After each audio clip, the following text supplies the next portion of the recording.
Hey guys, welcome to another episode of You're Here with Ataysia. I am your host, Ataysia, and today we have a special guest. Drumroll, please. I don't know if you can see it on my shirt, but it's Mr. Broadway. Woo! The break. Mr. Broadway. Woo! So in a second, we will be hearing from our very own Mr. Broadway and my very own brother, Kendall. Hello, my name is Kendall Bell. I am also known as Kendall Fire, or what everybody else knows me as, Mr. Broadway.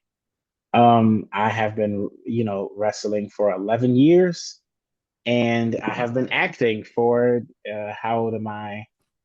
I'm going to say 26 years now, almost 27. I went to AMDA for my training, and I've trained a lot here in Chicago for professional wrestling. Currently, Mr. Broadway has created his own School of the Arts within the wrestling field. The Academy of Fire Arts is it's about to be big. It's going to be huge, as most would say. I'm excited to talk on this show here today. Please sign me up because I've always wanted to be a diva. You didn't know that, did you? I got you. Our topic today will be why we wrestle. Today we have Mr. Broadway here to explain to us why he wrestles and how his passion for wrestling came about and why he created Mr. Broadway. Why is he still wrestling? We're going to answer my questions, we're going to play a quick game, and then we're going to answer viewer questions, and it's going to be so much fun, so exciting. We're so glad to have Mr. Broadway here, and as someone who is interested in wrestling, I hope that this podcast episode helps you. And he's going to give great advice, as my brother, I would know. He's going to give you fantastic advice on why you should wrestle and tell you a little bit more about why people wrestle in general, but especially himself. As you see, he's on my shirt, guys, Mr. Broadway. So we're going to learn a little bit about how this character came to life and why he continues to represent Mr. Broadway, his passion for musical theater and theater in general, and wrestling. Jazz hands. Did somebody say Broadway?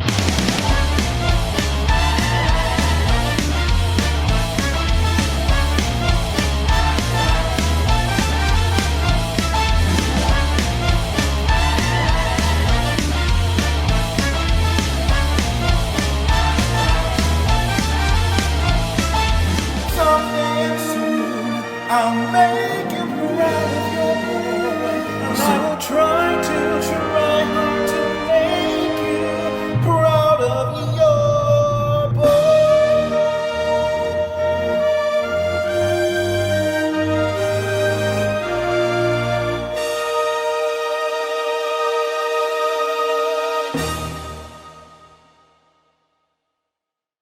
What makes you continue to wrestle? Why do you keep doing this? It's the entertainment factor. I am a theater kid. That is my number one passion. And wrestling for me is the opportunity to be able to perform in any capacity without feeling like I'm lacking in the theatrical side of things. I enjoy doing theater here in Chicago. But of course, the dream is, the Great White Way. It's Broadway, which is the reason why I'm named Mr. Broadway right now, because that is my end goal, my dream. And you just got to start somewhere. Shout out theater kids, even though I'm really a theater kid because of you. That also is close to the question I'm going to ask next. Mm-hmm. Well, actually, after this next one, no, let's go to the next one. So your theme is Broadway, and you kind of talked about this just now, but how does mixing the two genres fulfill your passions, wrestling and Broadway? So, like you said, I am Mr. Broadway, and I bring a part, and this is something I try to explain to people. I don't just perform Mr. Broadway because I think it's fun. I don't just perform as Mr. Broadway because I want to get a laugh or two. for me, it's showing the wrestling world. Just because we sing and dance doesn't mean that, we can't, put it down in the ring, and that's always been like my goal is theater people are some of the strongest people out there. I mean, especially mentally. We go through so much in the theater, and we have to perform constantly. We have to cry 8 times a week and then go home and probably do it some more because something is going on in the lives of a theater kid. And just to help dispel the you know stereotype that theater kids are weak emotional creatures. We can be emotional, but we can hold our own as well. Next question. We're gonna go back one. How did everyone around you support and feel about you becoming a wrestler? It's so funny because I don't think that I've ever had um in any field or direction that I've been, the direction I've taken. I don't think I've ever had any like gripes or issues. It's really good to have a support system that supports you no matter what it is. Yeah, I agree. It's important to have that support, keeps you going. Next question. What is your favorite Broadway song to perform as a wrestler and musical performer? Wicked moment, which is the Elphaba riff in the end of Defying Gravity. But I actually took it from Shrek the Musical at the end of the What's Up Duloc reprise. And he sings that no one's gonna bring me down. And I don't know, I just remember thinking like I need a catchphrase. Mr. Broadway has to have a catchphrase. And I've always been obsessed with Shrek the Musical. And one day, like, I just remember watching it and I heard that and I was just like, let me try that one time. And I've been doing Mr. Broadway, even though I've been wrestling for 11 years. I started Mr. Broadway in 2020. Yeah, it was 2020. And I think it was around 2022 when I first started using that catchphrase. And it stuck with me ever since. And now I even go to certain shows and people will do the alphabet well with me. And it is the funniest thing in my soul, but it also makes me feel very good that, people found something that they've been clinging on to. When did you come up with the idea of Mr. Broadway? So that was 2020. And I remember I was living in California at the time. And like I said, I had just finished AMDA. Well, not just. It had been maybe a year since I had graduated from AMDA at this point. And I just remember trying to figure out like I need something because for the first 6 years, I think I'm counting that right. Yeah, 6 or so years of my wrestling career, I was a lawyer. That the type of role that was given to me was lawyer Kendall Fire, and it just didn't resonate. You can't just play a role; you have to connect because at the end of the day, this is who you're going to be to your fans 24/7. It's not going to be like how in the theater, okay, I do my I don't know, Boris Renfield impression. And then I, go and do stage door after the show is over. And they're like, okay, yeah, you're Kendall now. Well, no, the wrestling fans, I am Mr. Broadway every single day. In their minds, I'm singing, every minute of every hour. And originally, I didn't think that it would be a good idea because in my mind, it was, okay, how will people take me singing and possibly dancing seriously in the business enough to where they will want to utilize me in their main stories or make me a champion or whatnot. And I almost didn't do it. I remember sitting in my dorm room and was contemplating this, and I was laying it out and I'm like, this is such a good idea. But then like all the thoughts came to me like, well, what if people don't like it? What if people get annoyed by it? And I don't even remember what exactly told me just try it out and see where it goes. But I ended up trying it out, and I mean it has been because initially I was going to call it quits from professional wrestling in 2020. Because I just felt like at that point there wasn't much of anything else left for me to do. Um, or because I didn't have the passion for it as much as I have for the theater. But then being able to combine the two, now I don't feel like I need to pick one or the other. Now I can be able to put the same amount of effort into both. It's just that now, of course, I'm putting more time into wrestling because, it's like being an entrepreneur in a sense. You have to sell yourself. You have to go out there. Whereas I know my goal is Broadway. I need to move to New York or New Jersey, somewhere nearby, so that I can audition every single day, which is kind of the same. I have to wrestle every place that I possibly can to gain fans, to be able to gain the exposure to work in the higher companies. Whereas in the theater, I have to audition for every single show until somebody finally says, we're going to take a chance on this guy. With what I work on, I notice as well, like it's a brand, like or whatever Hmm. character you put out there, that's a brand, and it's a lot Exactly. more difficult in acting to like establish that because of course, like if you're in like something like already professional, you get those fans like from what you're in, but when you're doing something like especially like create like content creating or something, it's like something you Hmm. kind of gotta build from scratch and like you Exactly. gotta like linger onto that to the character Yeah, like persona you're putting out there. We have two more questions already. Wow. How well do you take mistakes or injuries from wrestling? that's a good one. I think that at this point in my career, I do everything I can to avoid both mistakes and injuries. However, no matter how much you try to avoid it, it doesn't stop it from happening.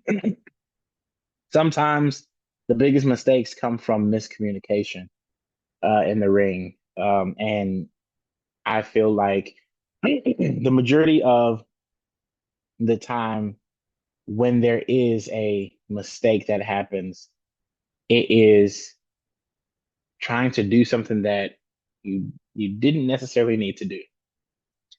And I mean, granted, I'm currently injured myself from a little knee dislocation. And now from this situation, it was the same type of mistake, right? It was a miscommunication and a misstep. So the collision happened, my knee buckled, and yeah, it was a learning experience, even 11 years into this. Sorry about the dislocation of your knee. Wishing you a smooth and speedy recovery from that. And Thank you. it was something you said. I think it was like you said like mistakes that are like usually come from like what's unnecessary, and that just reminded me of well, I've been getting into improv, Yeah. especially like in college, and I just think about all the blown moments. It haunts me because, and Yeah. I like think about it now, and I'm like, it's usually because I try to do something that I'm like, I didn't have to do that. I could have just let something happen naturally instead of like, it's haunting me. I'm still like, I have a Yeah. flashback of No. my most recent show, and I'm like, I hate that I did that. But yeah, that also really good advice to like just stick with what either I guess your intuition or like or the Yeah. script like whatever you're I mean, supposed but that's just like that's basically what professional wrestling is, right? It's improv. We don't, I mean, some people, I'm pulling back the curtain, right? Some people will go over a match for weeks, right? Some people will completely run an entire match. But a lot of what we do is improv. And my knee buckling was a moment in that was, within the match that I said, I'm going to make this decision, but I'm also trying to make eye contact with the person and let them know, hey, this is about to happen. And if we're not on the same page, it's to. just like, they teach you in improv. Yeah, you can't say no. You got to say yes to everything. I'm gonna slide in an extra question, even though we have a few Hmm. more minutes for this. What would you, speaking of improv, what would you rate your mic skills? And is that improv or is it usually like, yeah, a script? I would say that it's improv. I'll say it's more so impromptu. Some wrestlers will get put on the spot, right? But the odds of that happening, it's very rare. You have at least, if it's a film promo, you have at least two minutes to maybe an hour or two to think about what you're going to say. Um, or if I'm doing like a promo at home, I can be able to write something up if I want to. Now, granted, I don't necessarily write things up. I've written scripts for people because some people lack in the ability of coming up with something to say and hitting the acts, the act one, two, and three of a promo. Like I try to tell people, a promo is basically an entire play or film put into a summary. And how can you be able to, relay that message that you're trying to, relay within the few minutes? And when it is an impromptu type of thing, you kind of need to you have to be really good at time limits, right? And thank goodness for me for being so good at keeping track of time because I think that both the theater and film, that we've done, and also wrestling, everything has always been about time. I can hit the perfect 30-second promo, but that's because of the fact that I know exactly what I need to say, how I need to say it, and how fast or how slow I need to say it to convey the story. And if it's live, it's live. If I mess up, guess what? I don't, I'm not the type of person that if I mess up, I'll be like, oh, guys, I'm so sorry. I messed up. I wasn't supposed to say that. No, like if I mess up, guess what? I'm gonna play into that mess up. I'll make a joke from it, without completely pulling me out of the moment. But I won't let the people know that I messed up, and that's a very important part. But it does coincide with improv and impromptu. And like I said, improv is right off of the dome, like in that moment. Impromptu, you have a little time, you have a prompt, and you have the ability to think, okay, I'm going to hit points A, B, and C. Now I'll go out there and improv my way through it. So I'm hearing mic skills 10 out of 10. Yeah, I'll give myself. I can hang with the Rock and Paul Heyman for sure. Yes, sir. Final question of our first segment. What would you say to others inspiring to be a wrestler while balancing other career interests as you are? It really, yeah, I say that this a lot. It really depends on your passion for the business. If you're going to wrestle, make sure you have the passion for it because it's it's a lot of pressure on your body. You got to spend so much time in a regular gym, and in the beginning of, I mean, in your career in general, you have to spend a lot of time practicing in a ring if you ever get a chance to. You gotta you have to be willing to know how to be an entrepreneur because once you're out there, once you go through the training and the gym memberships and all of that stuff, mind you, that right there alone is the um I'm not sure what businessmen call it, but that's like the business plan, right? Like you invest, that's your investment. Going to the gym, getting trained by reputable training coaches, which is plenty in the nation and outside of the nation that you can, get that type of training from. Once you go through all of that, it's a completely different, situation because now you have to sell yourself to different bookers. You have to um, create merch. You have to constantly, when you do have merch, you have to update it. Because if I take like the shirts that you're wearing, I can't use those shirts anymore. Though those shirts are, what was it, 2023? So now I have a new brand, which is where I've started my new wrestling school well, not wrestling, my theater school within a wrestling, ring, and that we know can be able to make some decent money. But we have multiple designs that were made ahead of time. So the first batch we can sell in 3 months. Then the next 3 months after that, we can sell the other design. And then as those designs are going out, we have to then get a new updated design. Because that's how you make your money in the indie scene. You're, like I said, you're an entrepreneur until you get that one big contract where you're with a TNA or a AEW, WWE, New Japan, or anything like that. Those are the things that you have to go through to get there. And sometimes people get there and it's worth it.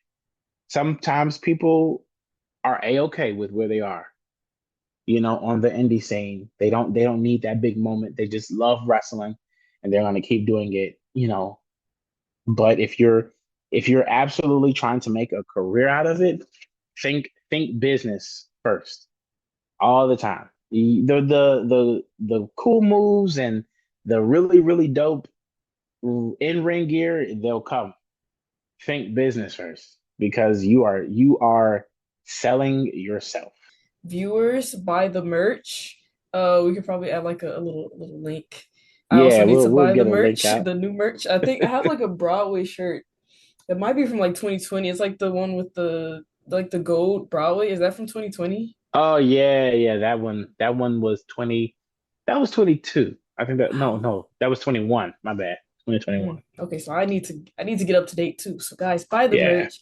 Thank you, Mr. Broadway, aka Kendall, for answering the questions of the Q&A. Now we get to play a game. Art has the power to transform, to illuminate, to inspire, to motivate. And here at the Academy of Fire Arts, you can submit your legacy to become one of the greats. So the game I Yeah, yeah. selected for your episode is would I shouldn't do that because it's gonna mess with audio. Would you rather wrestling edition? So Mr. Okay. Broadway, wait, I got my microphone for this one. Mr. Broadway, wait, no, I gotta do wrestling style. Are you ready? Yeah, I'm ready. I'm ready. All right, let's do this. Question 1. Would you rather have the sphere or the RKO as your finisher? Ooh, okay. So it's funny. I've done both in my career. I have to say that the RKO seems like the easier move to hit for me. I don't know what it is. Whenever I hit a spear, it looks crazy. So I definitely got to say that the RKO is the move that I would choose between the two. Especially when it's out of nowhere. Right? Exactly. All right. Mind you, both can be out of nowhere. It's just, Randy's it's Randy. Can I admit that I've gotten a few of those out of nowhere from you? Yeah, Do we cut over that the out years. today? Hey, listen, so has Elias. So is Elias. And No, sometimes he not gets me out of not nowhere. Elias. You gotta have your practice in. Yeah, Baby exactly. steps. All right. Question number 2. Would you rather have a record for holding a title or have multiple titles for a shorter time period? It's funny because I had this conversation with some wrestlers before. I would much rather have multiple titles under my belt over having one long title reign. Like Roman Reigns had the 1,400 something day reign. Cool. And it's always going to be remembered. But however, I feel like people like The Rock and Stone Cold Steve Austin and Mankind and John Cena, they've had shorter like reigns. John Cena's shortest reign as champion is 5 minutes, but it still counts. And people now remember him as Mister Seven, title number 17. He hit the 17th title more than Ric Flair. So yeah, I would have to say multiple reigns would be better than one long one. And one long one is a lot of work. I mean, like, that's constant press conferences, and you gotta probably go and, kiss babies and shake hands with everybody. And yeah, just give me about 5 or 6 title reigns, and I'm good. Yeah, I think a lot of people also get tired of you. Like, Yes, people it's get so angry. easy. Yes. All right, third question. Would you rather have a fun and exciting entrance or an intimidating and scary entrance? Oh, fun and exciting for sure. Yeah. Everybody used to always be like, you gotta be big, strong man when you come out. That is not me. I am not Mark Henry. I am I am closer to Biggie and Kofi and Woods when they were in the New Day than I am any other black wrestler or any wrestler in general. I am not the type to be, the I'm going to intimidate you type. And people, I don't know, people just like me too much. I just worked at D6W, and I'm a bad guy there, but the fans were still cheering for me, and we're all confused. Like, I'm bad. I'm over here cheating to win. My wife hit my opponent in the face with the title to help me win the match. And then they started chanting Mrs. Broadway. And I'm like, that's not how this works. You're supposed to hate us. But yeah, it's just my personality traits. Mm. Yeah, I was gonna say, as an audience member, I find it a lot more entertaining to boo than to cheer. Yeah. And Yeah. definitely sing along to like a catchy intro. Like, it's always Yep. fun. Next question. If you are not the wrestler, would you rather be the commentator or referee? I'll take commentator. I like a good referee, but referees, they're weak. Like, a referee will get like tapped and they'll be out for the rest of the match. And I always found that so funny. And I'm just like, I'm good on referee business. I agree. I would be scared to be the referee because I people Yeah, get a little too angry. Don't take it out on me. I'm just doing my exactly. job. Next, you're getting All thrown right, into the next. audience.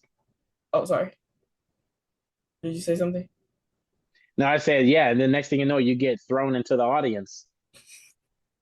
Has that happened before? Oh, yeah. Oh God. I mean, I just did something to a referee not that long ago. I What? remember, I remember one year Randy Orton slapped the referee in the face to lose the match, but retain his title. Wow. So let's not be the referee. Exactly. Okay, next question. Would you rather be the good guy or the bad guy? So heel or face? Uh, it's a hard one.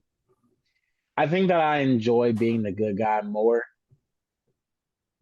because, like, I I cater to the children. Like, I enjoy seeing the children laughing and, telling me, Mr. Broadway, you should beat up this person. Mr. Broadway, I hope you win. Versus, the little small child that was, giving me the finger 2 days ago. And it's just like, hey, I'm human too, right? I'm a bad guy. But and sometimes I feel like it kind of it not hurts me, but like it makes me go, dang, I want to be a good guy when I am a bad guy because that when the people start to boo me, if they boo me, it's also like, man, I like it the other way around. I like it when it gets really loud because they're cheering for me. Hmm. I was kind of expecting you to say bad guy, but then I remember about the the middle. Some kids can Yeah, be a little yeah, ruthless these days. All right. for sure. Um. Oh, would you rather wrestle a wrestler who was known for their comedy or wrestle a wrestler who was known for their intense character? Hmm. I guess it depends on who we're talking about. If I had to say like like our truth for an example, very comical. I feel like I would have so much fun in the ring with our truth. Whereas to somebody who's more intense, Brock Lesnar, and I'm just getting thrown around for the entire match. because I'm 5'9" and he's 6'5", 300 something pounds of just pure muscle.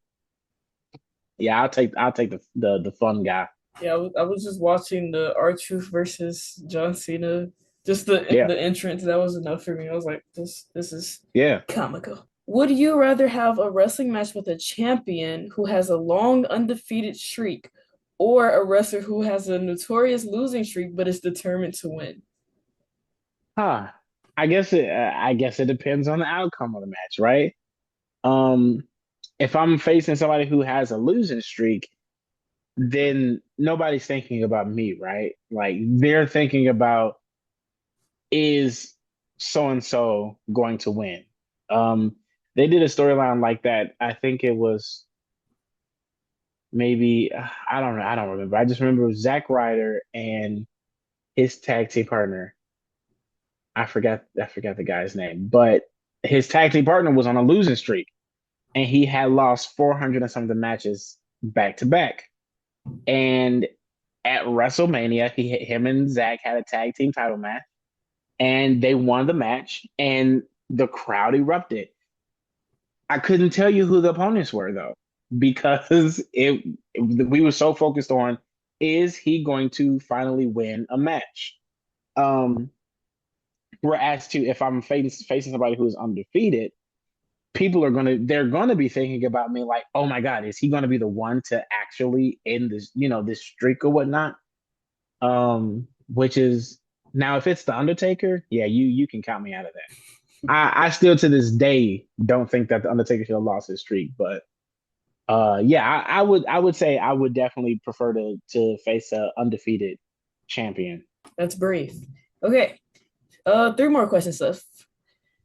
Would you rather wrestle a wrestler who was a master of the mat or a wrestler who was a master of aerial moves? I'm not gonna lie, I hate when people fly on me.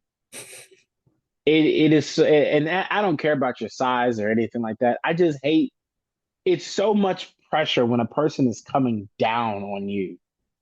I remember one time taking a frog splash from a guy, but it was the most painful thing ever because when he came down, he gave me all torso.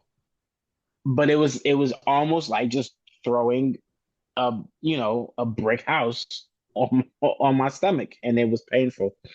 But however, I do feel like I can be able to hold my own against somebody who will roll, do a lot of mat, rolling and stuff. Kurt Angle, probably not. But you give me somebody that's like, I don't know, maybe Chad Gable. I think I could hold my own against him. Kurt Angle was just he was a monster, his own kind. Next question. Would you rather wrestle kind of, I guess I don't know if this is similar. Would you rather wrestle a bear or an alligator? um, I think an alligator, because with an alligator you can come up on an alligator from behind if you need to. Whereas like a bear, you try to jump on a bear's back, you're done for. Like he's gonna grab you some way somehow, and and then they have, I don't know, they're just too strong and they're bigger. I definitely rather an alligator. Hit I the was hit gonna the good old mention, gator roll on them. oh, wait, sorry, what'd you say? I said you got to hit the good old gator roll. The Steve Irwin. I was gonna mention their teeth, but then I remembered like bears can be just as bad. Oh yeah, for sure. I'd say neither. Okay, final question of would you rather for the night. Would you rather wrestle in a ladder match or a cell match? Cell match, because I've done 4 ladder matches, and it was going to be 5 this weekend, but I'm injured, so I can't do it. But yeah, well, okay, I take that back. I have wrestled inside of a cell. Um, I kind of like them a little bit better though, because it's basically just a regular match, right? You still trying to either pin the person or make them submit, but like you have this big wall surrounding you that you can utilize. Like you can throw a person into it. or you can just escape, the cell itself. But yeah, I would absolutely love to do a full on cell match. Nice. Thank you so much, Mr. Broadway, for playing our Would You Rather Wrestling edition. Did somebody say Broadway?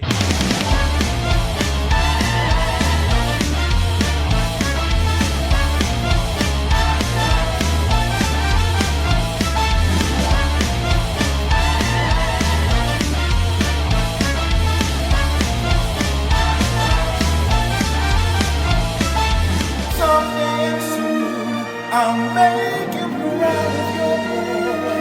I will try hard to make you proud of your boy.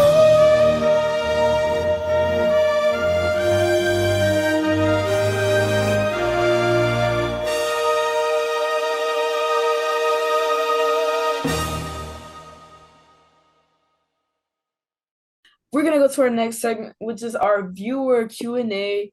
It's gonna be another list of questions. I know so many questions today, but another list of questions that the people have to know, that the people came up with themselves. All Yeah, right. So are you ready to yeah, get straight into it? Viewer Q&A. for sure. Let's Okay, see what they I'm got to gonna put the say. mic up for this one because this is more serious. Okay. First question. What is your favorite memory from a match? Um, Favorite memory. Hmm. I think specifically myself versus an opponent, Jay Silva. We went, we did 3 matches, 3 different years for 3 different titles in the same company. And in our first match, we were both extremely obese. I was almost 300 pounds. He was around 260, 250. And then the next time we faced each other, we were both like maybe 20, 30 pounds lighter. But the last time that we faced each other, um, I was 80 pounds lighter. He had lost over 100 pounds. And just being able to do some of the things that we so badly tried to do in our first and second match, but we couldn't properly execute it because we were so much bigger and we went so much slower. To be able to go and perform the way that we did in our last match, it was for me one of my favorite matches of my entire career so far because we did the thing. And I just so I think that the moment surrounding the match is my favorite, you know, because the entire match just felt so good. And I haven't, before that I had never experienced that. And it made my confidence like shoot up, like extremely. Thank you for answering that question. Next question. So we talked about how long Mr. Broadway has been Mr. Broadway, but how long have you been wrestling in general, and how did you start? It's what is this? It's May. So 11 years as of early, what was it, May? No, I think it would have been March. March 5th was my starting time. I had started in 2014. Yeah, because we're in 2025. So it was 2014, May. And I had started out at first at this company in Naperville, where, like I said, I dislocated my shoulder in my first day, but I kept trying. I just wasn't succeeding. And then once I ended up taking a break for about maybe a month, not even a full month, to let myself heal. And when I ended up joining a different company because it was closer to home, and I didn't know that there was a company that was closer to home, by where we were living at the time. And yeah, that was a start at good old PRW 11 years ago. That is crazy to think about because I remember going to those matches and I'm like, wow, Yep. that was over a decade ago, and Yep, we're getting old. We're getting old. crazy. Okay. Do you think that your son will take on wrestling? Of course, once he's old enough. I absolutely would not put it past him if he was to, because of his love of it now. But however, I do understand that, as you get older, it can change. He can end up getting older and not even being interested in wrestling anymore. But if he was uh to continue to be interested, I would absolutely see him getting into it and doing well, if not better than me. We're gonna show him this video in another 10 years and be like, you gotta do it. Gotta do it, Exactly. son. Yeah. Okay. Do you think you've won or lost more matches in your wrestling career? Oh, I've absolutely lost more matches. Um, I my first 5 years, I lost every match that I was in. Um, and a lot of people didn't know that, but and mind you, I was doing a lot of random single matches. I was a part of a tag team called A Lee and all of that. And 5 years, first 5 years, I lost every single match that I was a part of. And it wasn't, it's funny, the first match that I did win wasn't even Kendall Fire, it was Phantasm. And even with that, I don't think that as Kendall Fire, I won a match until maybe my 6th year in, which was like crazy. I had a 6 year losing streak for Mr. Well, the what do you call it? The before version of Mr. Broadway. I'm not gonna lie, I completely forgot about Phantasm. You just, no offense, Phantasm was Yeah, like awesome, but you just completely yeah. unlocked my memory of Phantasm. I was like, whoa, that was another phase, right? That was in between Kindle Fire and Mr. Broadway, And right? Mr. Broadway, yep, Wow. sure was. You did the voice, right? Yep, did the good old Boris Renfield. My gosh, it's definitely memories, and it's one of those things that I told people. They were just like, "When are you going to bring back Phantasm? Phantasm is going to stay in the vault. That is going to be that is going to be one of those distant memories that everybody's going to be like, oh yeah, he did that. Well, we'll try to bring Phantasm back out for maybe a cameo, right? We'll get it out of Yeah, you a again. quick cameo, absolutely. We'll do a cameo or two. Okay, next question. What are three words your co-wrestlers would describe for Mr. Broadway? Describe Mr. Broadway. Um, 3 words to describe Mr. Broadway. Um, from other wrestlers, or you just mean in general? It can be yours as well. Um, I try to think about what I hear a lot. Definitely uh musical. Um uh something with the word smile, because I feel like people feel that Mr. Broadway always is smiling. People always, especially fans, are just like, you just have such a good smile. That's the reason why they don't like to boo me. And I would big time, I would say clothesline. Because I have given quite a few concussions from my clothesline. Yeah. Not on purpose. People just need to learn how to tuck their chin. Smile, that's a really nice, that's such a wholesome compliment to get, like you're smiley. I feel like that's Yeah. like, it's nice. I enjoy when people notice, because when I do smile, it's not a forced smile. It's how I'm feeling in that moment. And I feel like I something that does make me a lot different from a lot of wrestlers too is I know how to engage with the audience. And I feel like I had that practice from, honestly, I'll probably say I had that practice from specifically Dracula, the musical, when I did that. Because they would want me to kind of talk with the crowd and stuff. And that's not something that, theater people are used to doing because we're supposed to act like they're not even there. So being able to engage with the people, it just comes off as like, second nature for me. That was gonna be my guess. As soon as you said I thought about Dracula. You played it was Yeah. Boris? Yep. Hmm. I remember all the Which that's how I learned the also, states. yeah, but Boris was also the same voice that I used as Phantasm. Never thought about that. Yeah. Wow. Yep. You gotta when you do like some voice acting stuff, you gotta like use that character. Yeah. Gotta Make it go someone back to else's it. voice.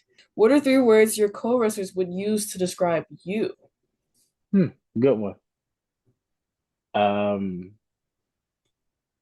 I would, ooh, I would definitely say Family Man is that first one because one thing they know about me is that I will no show a show. Well, not no show, but I will say that I can't make it to a show because of family situation, or my family gonna be there with me. Because there's one thing that I know is that uh my wife and kid will not miss a show if they ain't got to. So yeah, definitely Family Man musical because I even though it's the gimmick, I still sing their ears off when I'm there. And I think compassionate too. And I think that one big thing that a lot of wrestlers aren't used to is somebody who actually listens. Because when you have a industry full of people who are basically taught like you have to think about yourself first and nothing else. When they do get that one person that listens, it's almost like, wow, a person that actually is listening and isn't just using my trauma or whatever I'm going through as a way to push me out of the business.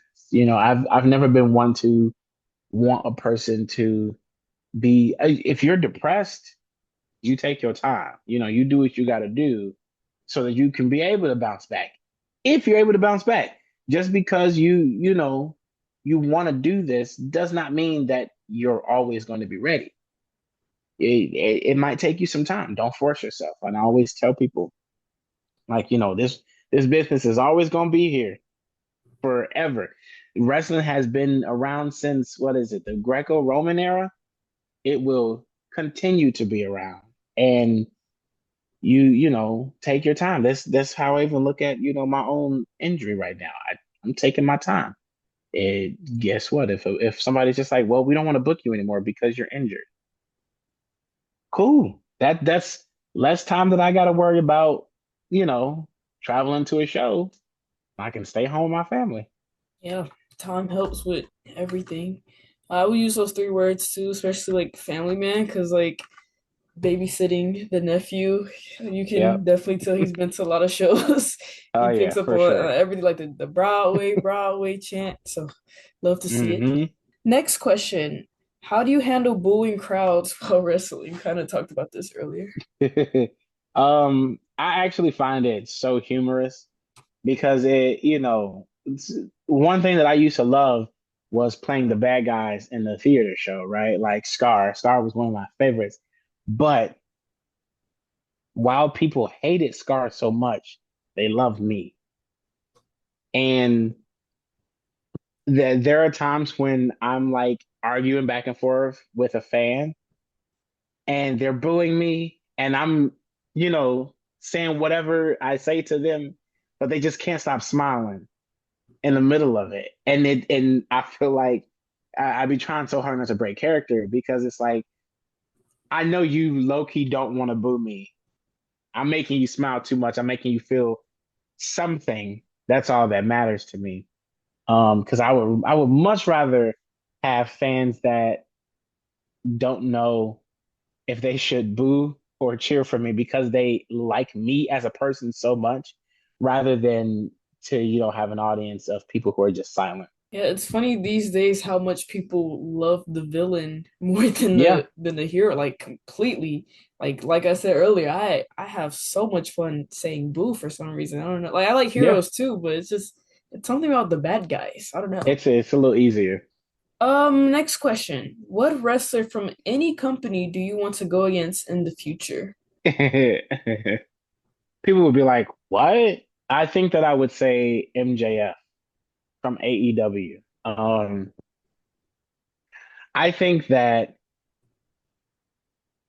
a rivalry with MJF would be really, really good because his role is a bougie guy that thinks that, he is absolutely the best. Whereas to Broadway is like the OG bougie, like theater kid bougie. Like that's a different level of bougie. And MJF has a history of theater. I remember, and I'll send you a clip. Him and Chris Jericho did, and it was the funniest thing to me. They did a musical promo together, and mine make more sense story wise when I do them. But you could tell it was just like oh, here's just something that would be funny to do. And I think that being that we have similar backgrounds, being able to bring our roles together, like to face each other, I think it could be like it would make a lot of money for whatever company. All right, MJF, you heard that. Mr. Broadway is ready to take you down. Yep. Final question of the viewer Q&A segment. Do you think Kendall and Mr. Broadway will be friends in real life? Absolutely. Actually, I think that um we would have, I think it would be it would just be so many conversations about the theater and about wrestling.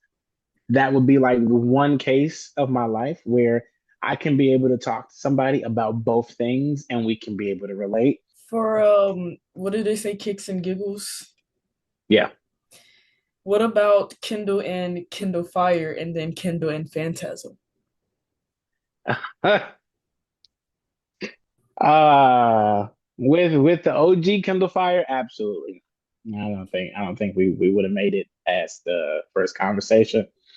Kendall Fire, OG lawyer Kendall Fire was very argumentative, and so am I. So there would be a constant back and forth, on who's right, who's not. Phantasm, I feel like Phantasm is that friend that you're just like, well, that's just how he is. You still love him. It would absolutely be, uh, um, yeah, it would be a very, very interesting connection. But I would definitely be friends with Phantasm. I wouldn't be able to have too much of him at one time. Maybe once every 2 months. It's just, oh look, let's hang out. You want to go and grab some food or something cool. But yeah, not outside of that. Very fun to play people that are either super close to you or so different.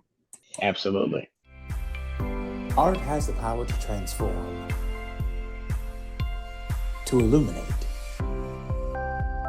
to inspire, to motivate. And here at the Academy of Fine Arts, you can submit your legacy to become one of the greats. All right. Well, thank you, Mr. Broadway, for all of these thousands of questions For sure. that you answered.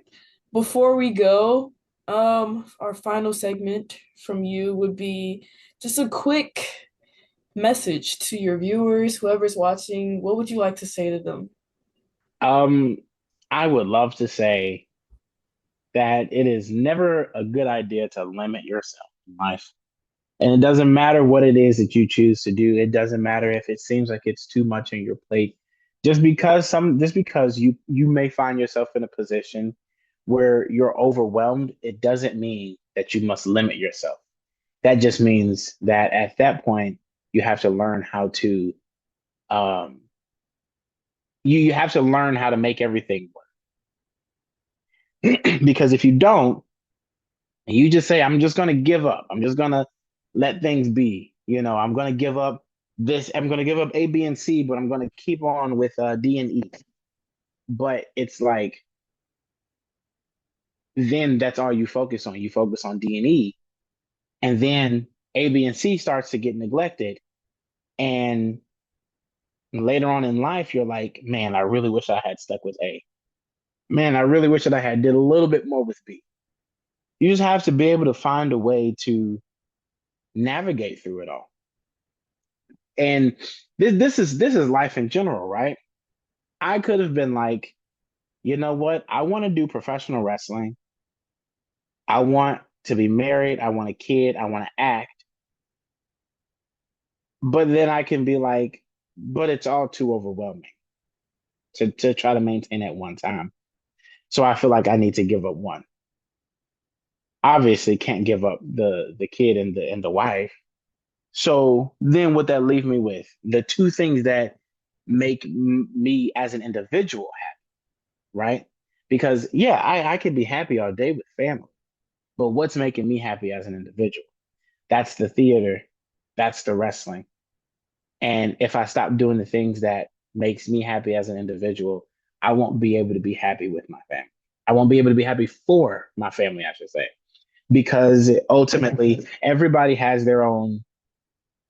Everybody is an individual, and you come together, and that is where everything, all of the complete happiness comes from. One of the biggest things that I learned as well from uh what's her name? She played, I don't know why I can't think of her name right now, but she was Eartha Kitt, that's her name. One of the biggest thing I learned from Eartha Kitt is that you don't compromise in life, right? You don't say, well, I'm going to stop doing these things because I want to make sure that I can do these. No. Or so I can make sure that other people are happy. You love yourself. And this is what she said. You love yourself, and then you invite other people into your life to share that love for yourself with you. And that's how it should also be in return for the other people around you.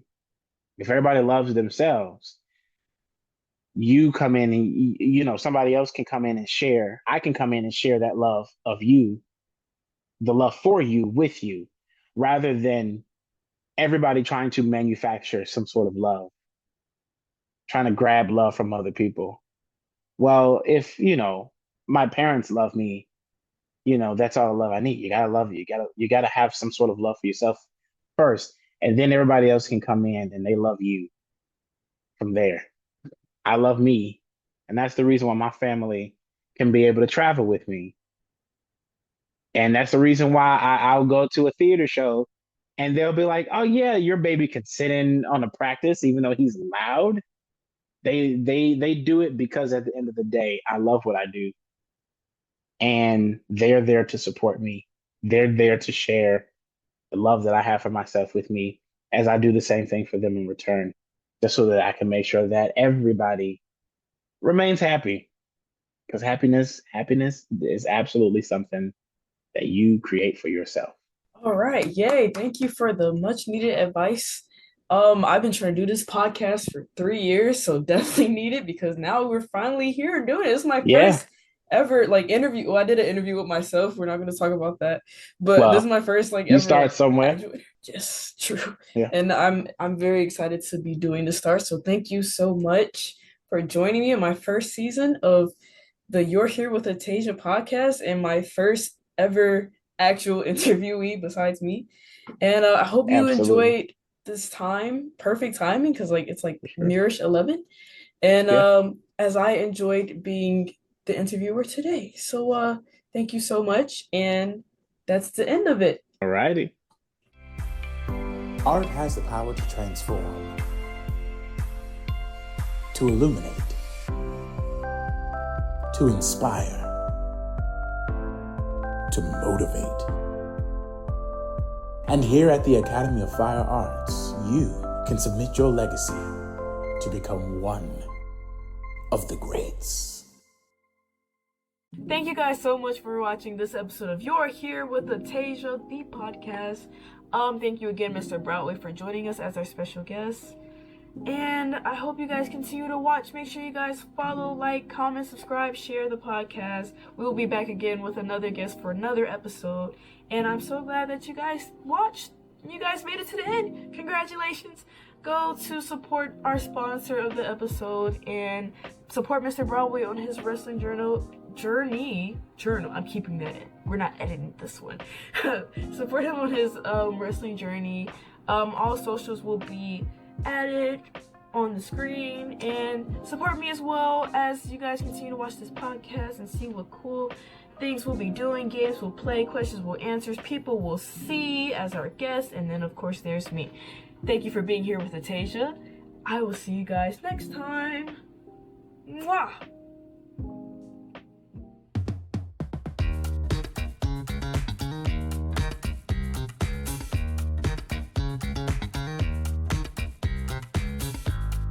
Maybe this should just be a game where you tell the jokes and I laugh. How about that? Yeah, that's what it is anyways. Okay, Ben. Okay, you know what? We're here with Ben. This is your show. No, you're the host. Yeah, bro, I was already sharing my screen. I was taking over your duties. Okay, let's keep Well, going. no, I was just saying because I was the one like sharing my screen earlier. I felt like I was the host of the podcast. Oh, so you're trying to take my job? That's what you're trying to say? Yeah. Okay. Yeah. You're here with Ben. It doesn't sound as electrifying. We got just here with Ben. You know. That was my joke. That was the joke. I already made electrifying. No. You said you're here with Ben. Yeah. But I said I'm it's saying. not as electrifying. Oh! What? You get it? Let's go. There we go. I got Okay. some type of reaction. It wasn't a laugh, but it was something.